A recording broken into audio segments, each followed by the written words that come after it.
پاکستان اور چائنا کا دنیا کو واضح اور دو ٹوک پیغام۔ اور دوسری بڑی خبر یہ ہے کہ ایرانی صدر پاکستان کے دورے پر آ رہے ہیں۔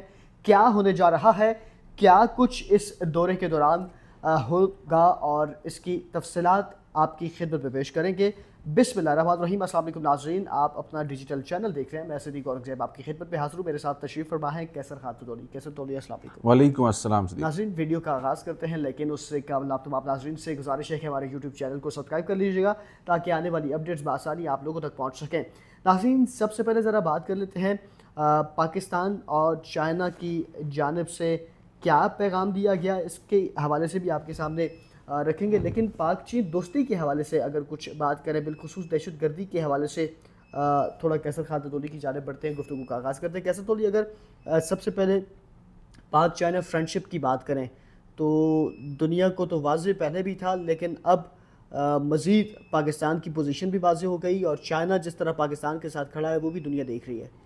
بہت شکریہ صدیق۔ فیلڈ مارشل سے جنرل عاصم منیر صاحب نے بڑا واضح طور پہ بتایا ہے کہ یہ دونوں جو افواج ہیں یہ برادر ہیں، اور برادر ہم لوگ کہتے ہیں نا کہ پاک چین دوستی، پاک چین کی جو دوستی ہے وہ بڑی مثالی ہے، اور ہر مشکل وقت میں ہم نے ایک دوسرے کا ساتھ دیا ہے۔ اور ابھی حالیہ پاک بھارت جنگ کے اندر بھی آپ نے دیکھا کہ چائنا نے پاکستان کی مکمل حمایت کی، اور چائنا کے ساتھ پاکستان کے جو تجارتی روابط ہیں وہ بھی بہت دنیا سے فرق ہیں اور بہت اچھے ہیں۔ پاکستان کی ترقی کے اندر جو چین کا کردار ہے وہ بہت اہم ہے۔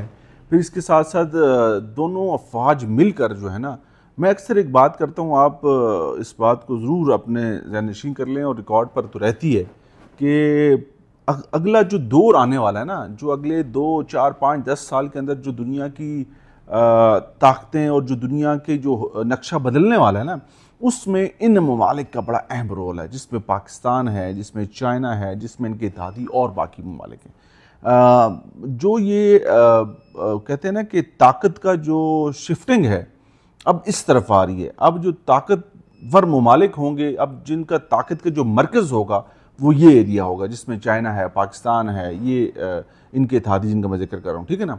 اور ایک اور چیز آپ ذکر کرتے ہوتے ہیں کہ سپر پاور اگلا چائنا ہے، مطلب اگلا نہیں، China in official, in declared اگر ہم لوگ کہہ دیں نا، چائنا سپر پاور ہے، چائنا ہی اصل پاور ہے اس وقت۔ اور یہ جو میں اگلی بات کر رہا ہوں اسی بنیاد کے اوپر کر رہا ہوں کہ چائنا دنیا کو کنٹرول کر چکا ہے، اور چائنا کے جو اتحادی ہیں وہ بھی دنیا کے اب قبضے میں یا قابو میں نہیں ہیں۔ چائنا کے جو دوست ہیں وہ بھی اتنا ہی مضبوط ہے جتنا چائنا مضبوط ہے، ٹھیک ہے۔ تو یہ بات کھٹکتی ہے بھارت کو، یہ بات بہت کھٹکتی ہے، بے شک اس کا اظہار امریکہ نہ کرے، امریکہ کو یہ بات بہت کھٹکتی ہے، اسرائیل کو بے شک اس کا اسرائیل تو بے شک اظہار نہ کرے، لیکن یہ معاملات ایسے ہی ہیں، یاد رکھیں۔ تو پاکستان اور چین کا جب مشترکہ کوئی چیز ہوتی ہے نا، تو دنیا کے اندر ایک جو ہے نا گھبراہٹ اور ایک تھرتھراہٹ جو ہے وہ مچ جاتی ہے، اور ایسی چیزیں تو پاکستان کرتا ہے، یاد رکھیں، ایسی چیزیں چائنا کرتا ہے، اور یہ کوئی آج کی دوستی نہیں ہے ان ممالک کی، یاد رکھیں۔ ان کی بڑی یارانے والی دوستی ہے، بڑے ایک دوسرے کو مشکل ٹائم میں ایک دوسرے کا ساتھ دیتے ہیں، اور بڑے طریقے سے سلیقے سے آگے بڑھتے آئے ہیں، خاموشی کے ساتھ اپنی چیزیں کرتے رہے ہیں، خاموشی کے ساتھ اس دوستی کو مضبوط بناتے رہے ہیں، خاموشی کے ساتھ دنیا کی نظروں سے بچ کے جو ہے نا اپنے معاملات چلاتے رہے ہیں۔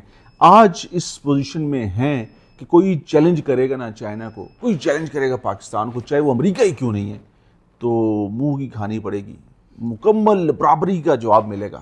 اور اس ویڈیو کو کرنے کا جو پیغام ہم دینا چاہ رہے تھے اپنے ناظرین کو، آپ کو پتہ ہے کہ یوم تاسیس تھا پیپل لبریشن آرمی کا، 58واں یوم تاسیس تھا، اور اسی ضمن میں GHQ راولپنڈی کے اندر تقریب ہوئی۔ Field marshal general Asim Munir نے بڑا واضح پیغام دیا، اور دنیا کو آج بڑا پیغام ملا بھی۔ مطلب میں نے آپ سے کہہ دیا نا کہ یہ دو ممالک کی جو افواج ہیں ان کو آپ ایک جانیں۔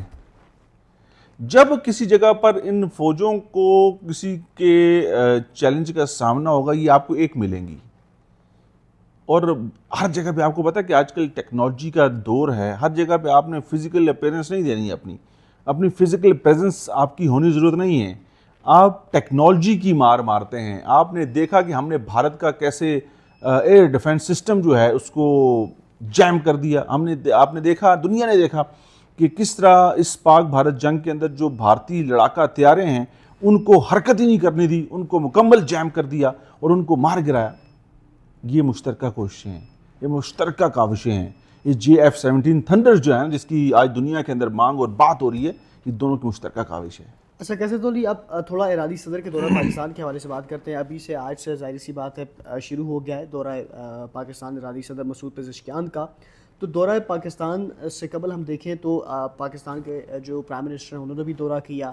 اس سے پہلے ایران اسرائیل جنگ, امریکہ کے ساتھ جو معاملات ہوئے اس کے اندر جو پاکستان کا کردار تھا, پھر ایران کی جانب سے شکریہ ادا کرنا. تو اس دورے کو کس تمام تر معاملے کے لیے بالخصوص اگر ہم جو معاہدے پاکستان کی کافی عرصے سے رہے ہوئے تھے ان کی جانب کچھ ہے, کیا اندرونی خبر ہے آپ کے پاس؟ دیکھیں سابقہ جو صدر تھے ایرانی, آپ کو پتہ ہے کہ پاکستان کا بڑا کامیاب دورہ کر کے گئے تھے. پاکستان کے اندر وہ آئے اسی طرح دورے کے اوپر, انہوں نے بڑی یاداشتوں کے اوپر سائن ہوئے, اپنی پوری ٹیم کے ساتھ آئے تھے. لیکن بدقسمتی کے ساتھ جب وہ اپنا دورہ مکمل کر کے گئے تو اس کے کچھ ہی دنوں بعد ان کی ہیلی کاپٹر کے اندر آپ کو پتہ ہے کہ حادثے کے اندر ان کی جان چلی گئی. اب ایک اور ایرانی صدر پاکستان آ رہے ہیں اور ان کا یہ پہلا سرکاری دورہ پاکستان ہے, اور اس دورے میں پاکستان کی جو حمایت ایران کے لیے رہی ایران اسرائیل جنگ کے اندر, ٹھیک ہے, یہ بھی کوئی زیادہ دور کی بات تو نہیں نا, یہ بھی کچھ مہینہ ایک پہلے کی بات کر لیں جی, جب معاملات بہت گرم تھے, بہت آگ تھی اور ختم ہونے کی طرف تھا, یا ایران مٹ جائے گا یا اسرائیل مٹ جائے گا, ایسی سچویشن پیدا ہو گئی تھی. تو اس میں پاکستان کا کردار بہت امپورٹنٹ تھا ایران کے لیے. ایران کی پاکستان نے مکمل حمایت کی. حالانکہ ایران سے کسی نہ کسی جگہ پہ پاکستان کو شکایت ضرور رہی کہ ایران کی سرزمین کو استعمال کر کے دہشت گرد پاکستان کے اندر کاروائیاں کرتے ہیں, اور بھارت کا وہاں پر نیٹ ورک بڑا اسٹرانگ ہے. ایران شاید اس وقت اس بات کو اتنا سیریس یا سمجھتا نہیں تھا, لیکن اس جنگ کے اندر جیسے پاکستان نے بھارت کی جو موجودگی ہے وہاں پر, بھارتی ایجنٹس کی موجودگی ہے جو ایران کے اندر, اس کی نشاندہی کرتا تھا. جب ایران نے خود دیکھا کہ ان کے وہ ایجنٹس جو بھارت کے ہیں وہ ایران کی اندرونی جو سیاسی قیادت ہے, جو ان کی عسکری قیادت ہے, جو ان کی سائنٹسٹ ہیں, ان کے حوالے سے انفارمیشن شیئر کرتے تھے اور موساد کے لیے کام کرتے تھے, ٹھیک ہے, تو انہوں نے اب یہ بھانپ لیا, ان کو یہ سمجھ آ گئی ہے کہ پاکستان ہی آپ کا برادر اسلامی ملک ہے, باقی آپ کو سب ڈاچ کرتے ہیں, باقی سب آپ کے ساتھ جو ہے نا اپنے مفادات کے لیے کھڑے ہوتے ہیں. پاکستان آپ کی حمایت کرتا ہے, پاکستان نے آپ کے مشکل وقت میں ساتھ دیا اور پاکستان کے ساتھ ہی آپ کا مستقبل ہے. اگر آپ نے پاکستان کے ساتھ اپنے معاملات کو بہتر نہ بنایا تو چیزیں اچھی طرف نہیں جائیں گی, چیزیں بہتر نہیں ہوں گی. تو ایران اس بات کو سمجھتا ہے, پاکستان نے ہمیشہ اپنے پڑوسی ملک ایران کو برادر اسلامی ملک کہا ہے اور نبھایا بھی ہے. تو پاکستان تو ہمیشہ سے اچھے کی توقع کرتا رہا ہے اور کرتا ہے, اور ہم لوگ بھی ایران سے یہی توقع کرتے ہیں کہ ہمارے جو معاہدے ہیں یا ہم لوگ اپنی جو تجارت ہے اس کو مزید وسعت دیں گے.